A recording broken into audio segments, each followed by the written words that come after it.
That's the point of it all. No one's miserable and everyone actually gets to enjoy what they do. Hey guys, so today I'm making a video about the concept of autonomy at work. So, quick summary, autonomy is basically the feeling of freedom that you can do your job how you see fit with little to no oversight, and people trust that you will get it done to an incredibly high standard. So that means that no one's micromanaging you, no one's looking over your shoulder, no one's asking you to give them constant updates to make sure you're doing your shit. Like, basically, your supervisor might say, hey, you're on this project, this is the deadline, this is the information you need to know. Do you feel comfortable handling this? You say yes. Your supervisor's like, awesome. You go do it. I trust you. I'm here if you need support. Just let me know. And then basically washes their hands of it. Because you said that you could handle it, and they trust you to do so, and they trust you to do so independently. So, autonomy is one of the big three factors that Dan Pink in his book Drive said are necessary for a workplace to essentially be ready for people to be successful in it. Make it a norm for your workplace to have these kind of pillars in place. That way when people step into the workplace, they have the things that they need to do their work to the highest level of performance that you want. Autonomy is the first thing that he talks about, and I completely agree with. I'm sure anyone watching can completely agree with as well. So, when you're at your job, you typically go through a good amount of training. That's assuming that you're new to this job. If you've been in that field or in that position for a while, you probably have a pretty great understanding as to what it is that you need to do and how you need to do it. I'm just saying this, if you're brand new at a job, you get hired, they put you through the training, they give you some skill development, they make sure that you know what your expectations are, they make sure you know who you need to talk to if you have an issue, they make sure you know how to utilize your tools and resources so you can use them in the future, etc. Once you feel like you have everything that you need to do your job, that is when you should be able to act independently to do your job. Now, a lot of workplaces don't have a ton of autonomy. And there's a completely understandable reason as to why.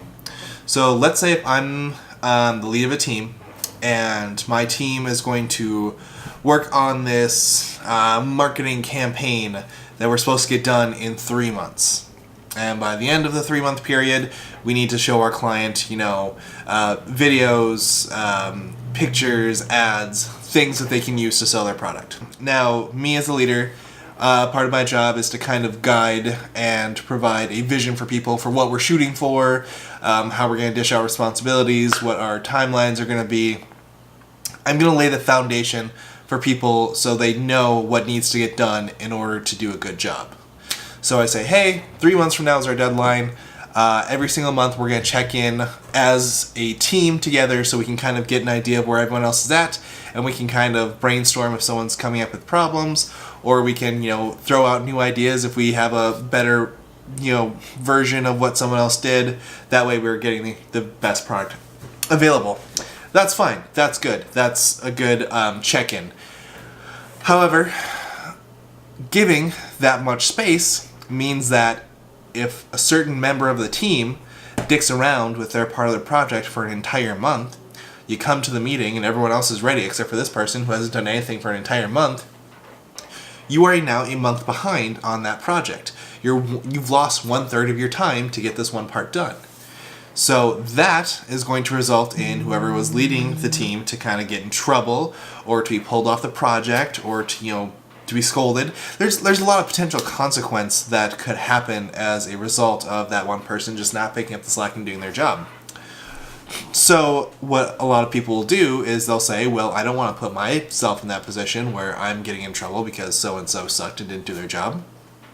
So I'm not going to allow for autonomy. I am going to tell people what they're going to do.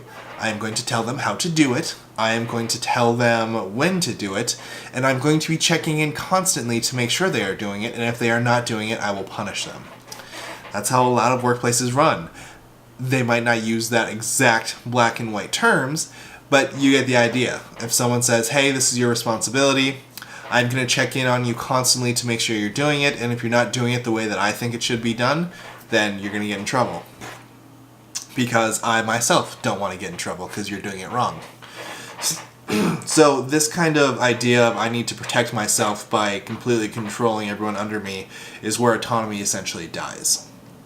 So when you work with a team that way and you say, no one gets any autonomy, I'm the leader, you all need to listen to me and do what I say when I say it, one, your team feels disempowered. Like they feel like they don't have control over their jobs, which is going to reduce motivation as well as the overall quality of the work that they're going to put out. And that is because of you and the decision that you made. Your team's going to feel like you don't trust them, and your actions are showing that you don't trust them. They're capable, they're smart, they're trained, they're experienced. They should be able to handle this stuff. If you don't trust them to get this done, that is your fault. That means you have not done a good enough job training them.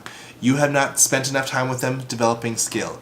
You have not consistently held them accountable to a high standard. Whatever trust issues you have with your team, that is because you tolerated it before in the past. So again, that's completely on you, the fact that you can't trust them. If you're having those issues, you have a reduction in quality, you have a reduction in quantity. Hypothetically speaking, should someone screw up and you get on them like, hey, you're a month behind, you're screwing this project up for us, I'm going to write you up, I'm going to put you on a performance improvement plan, I might terminate your employment. Acts of discipline are failure of the leader, is what it is. If someone is screwing up so bad to the point that you need to discipline them, that means you have failed them as a supervisor. So essentially, I'll get to this in a second, but if you end up disciplining someone on your team, you're discouraging the entire group because now they're fearful of if they screw up, you're going to do that to them as well. So instead of putting all of my time and efforts into this project that you've assigned me, I will put 60% of my time and efforts into this project that you've assigned me, and I will spend the other 40% of the time panicking and worrying and double, triple, quadruple checking things because I am terrified of you punishing me. So you, by punishing one person, have just completely disabled the effectiveness of the entire rest of the group. Now I want to go back to that little bit about punishing. If you have to do disciplinary action, then that's your, as the leader's, failure. Again, you are responsible for your team. That means you're responsible for holding them accountable, you're responsible for setting and maintaining expectations, you're responsible for giving them face time to make sure that they feel cared for, to make sure that they feel safe and that they can bring up issues to you. It should never get to the point of a disciplinary action unless it's something immediate. So like if I work with Stacy, and Stacy's always been fantastic, and then one day Stacy comes into work and is drunk and takes a swipe at someone, and I never saw any sign of this before, like, yeah, that would be an immediate disciplinary thing.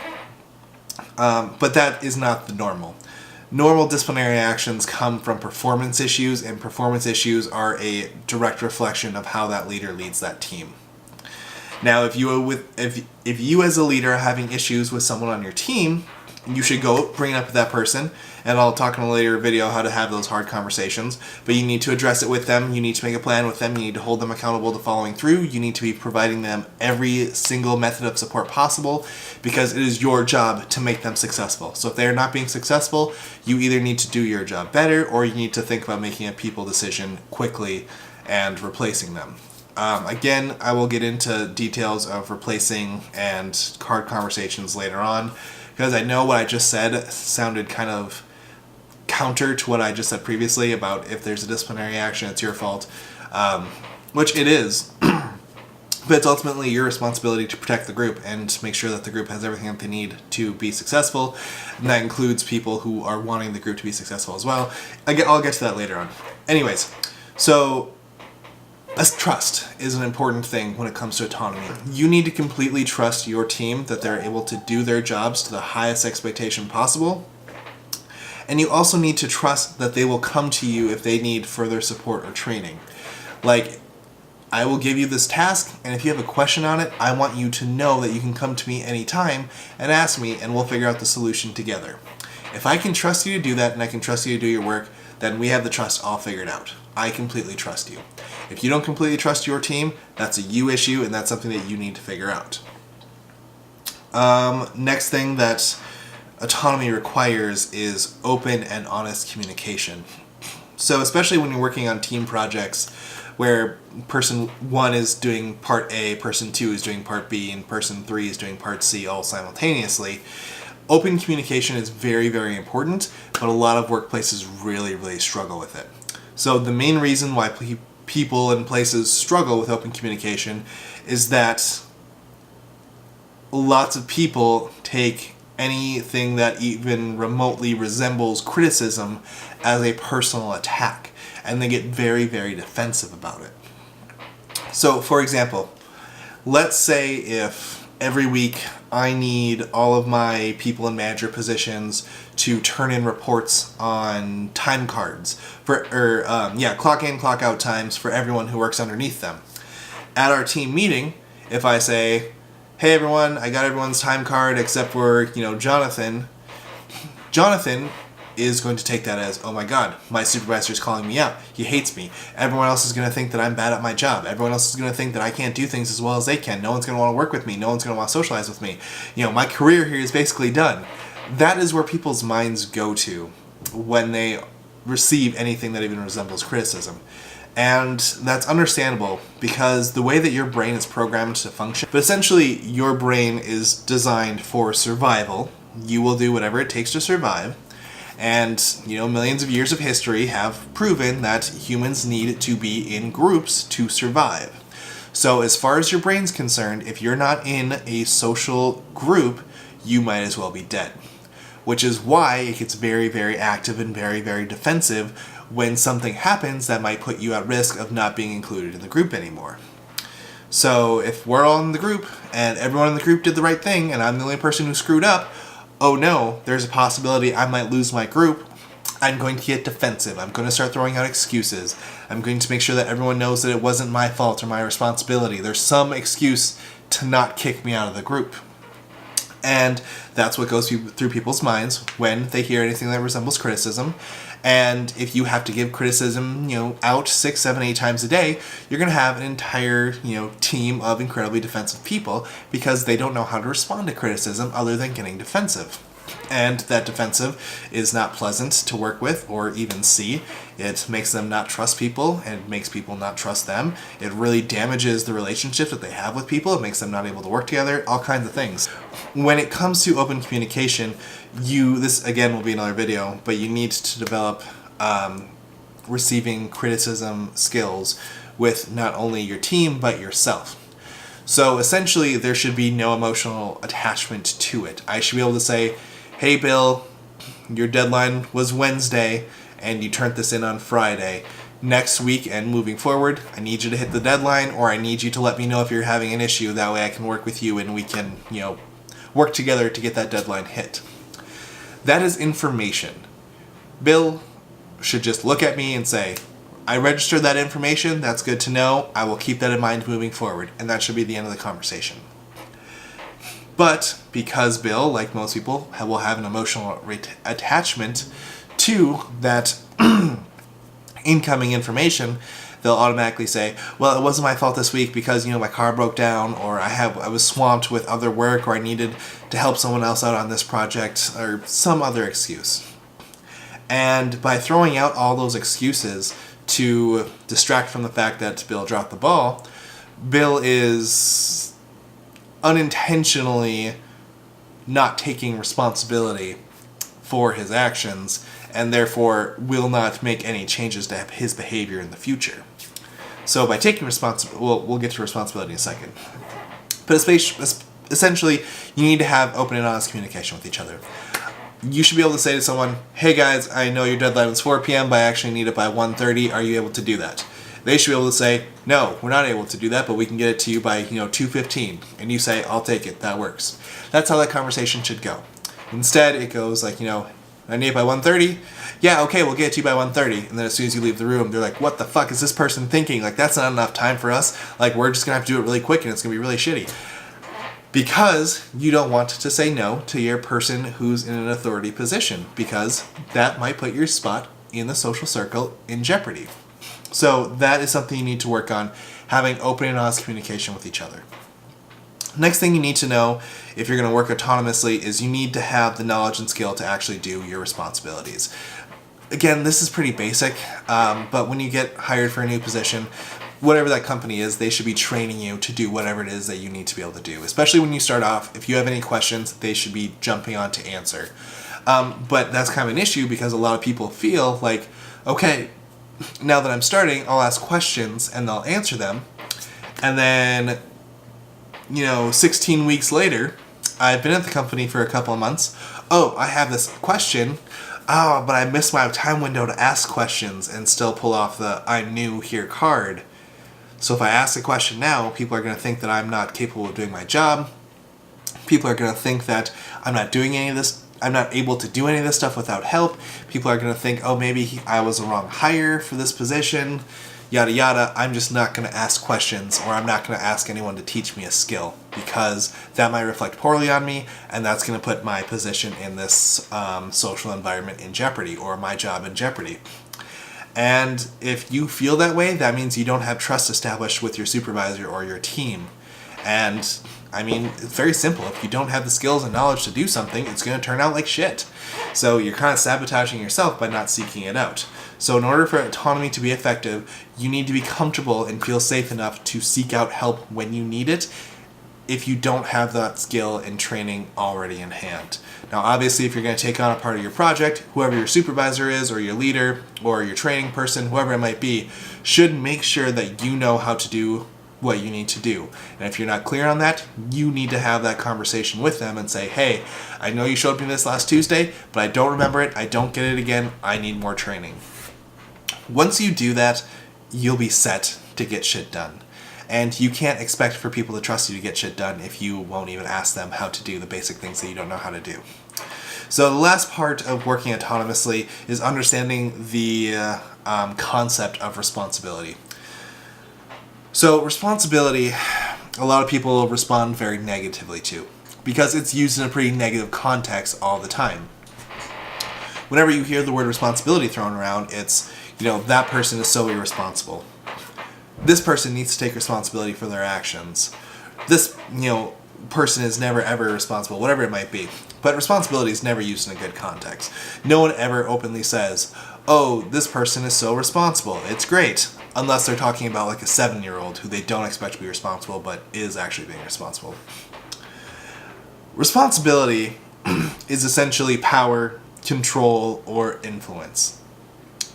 How are you able to control a certain situation?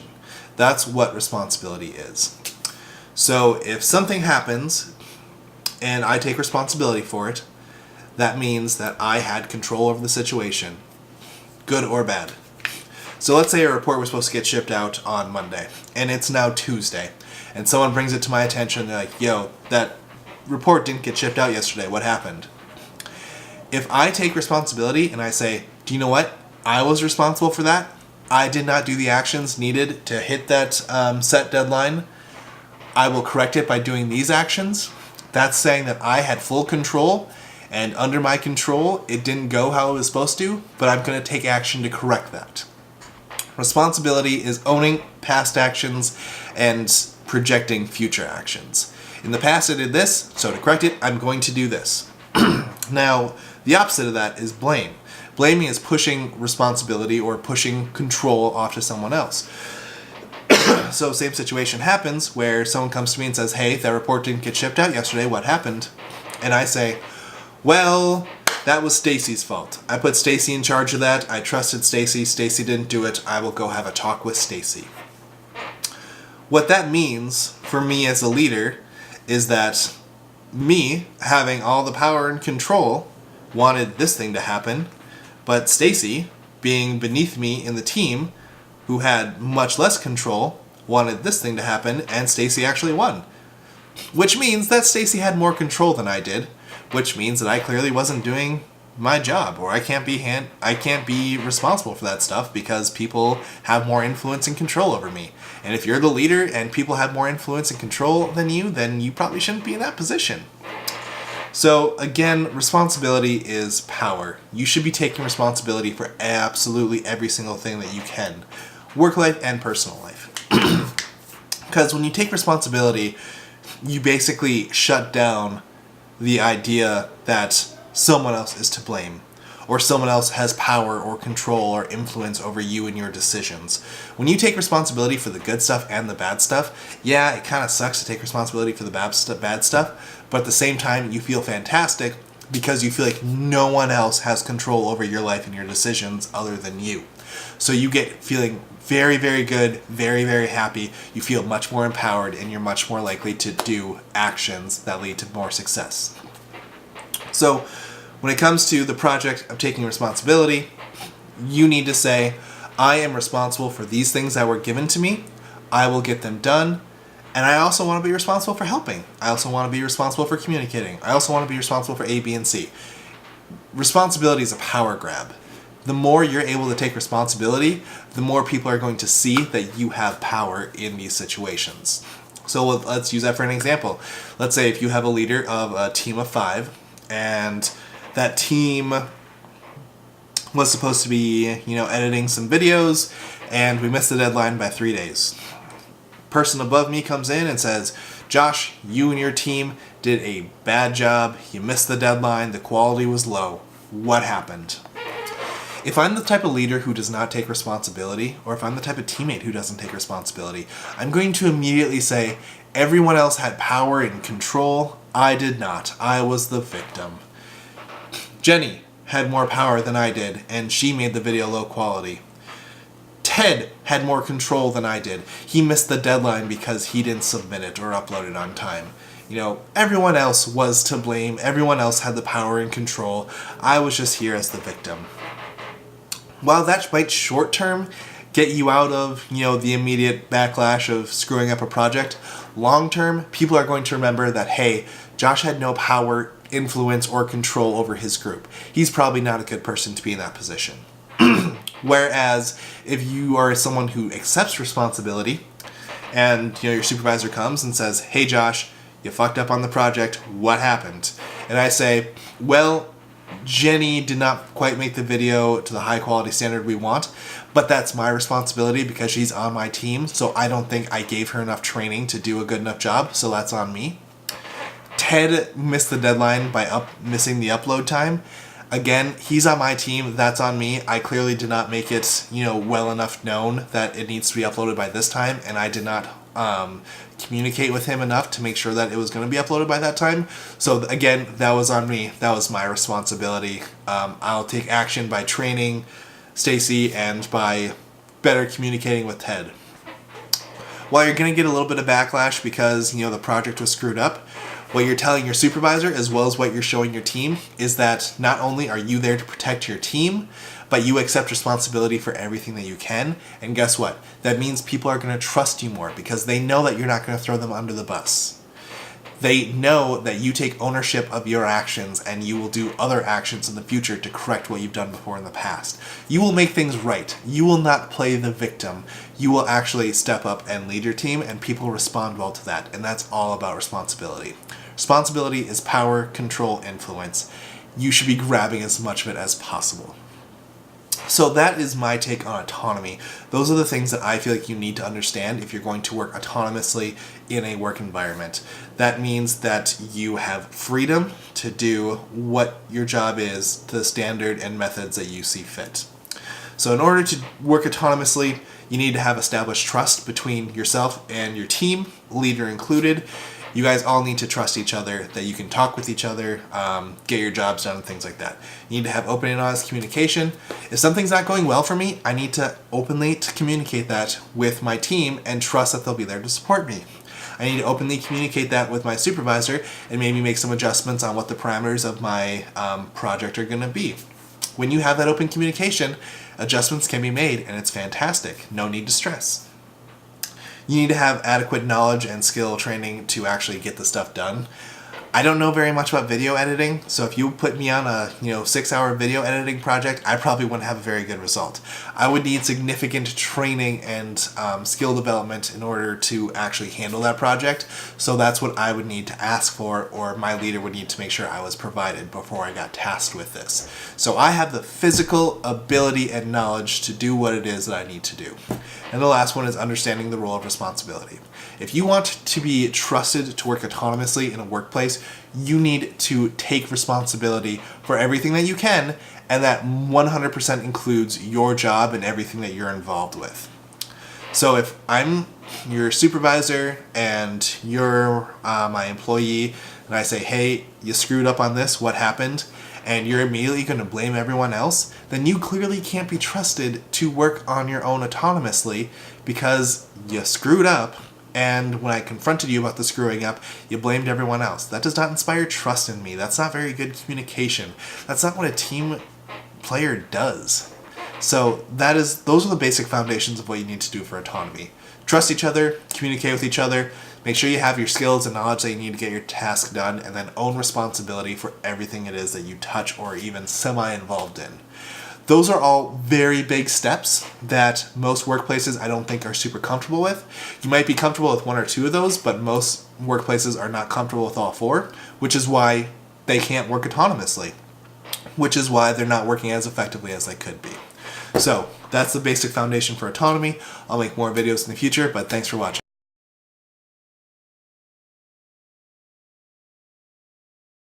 Hey, what's up everybody? I just want to thank you real quick for watching my content. I really appreciate it, and I hope that it's bringing you some value. I know this stuff is really good to hear, but you actually have to apply it to your workplace for the actual value to be there. So if you have any questions on how to do that, if you have any topics that I haven't covered that you want to learn more about, if you have some scenarios that you want some advice on, feel free to shoot me a message. I'd be more than happy to help people out with that. As well as if you've watched the content and you're seeing value in it and you're actually interested in working with the Leadership 101 consulting company, I'll include my email in this video, as well as our website is thisisleadership101.com. Feel free to shoot us a message. We can set up a phone call or a meeting and just kind of talk about what issues are going on, what you're hoping that we can do to help out, and go from there.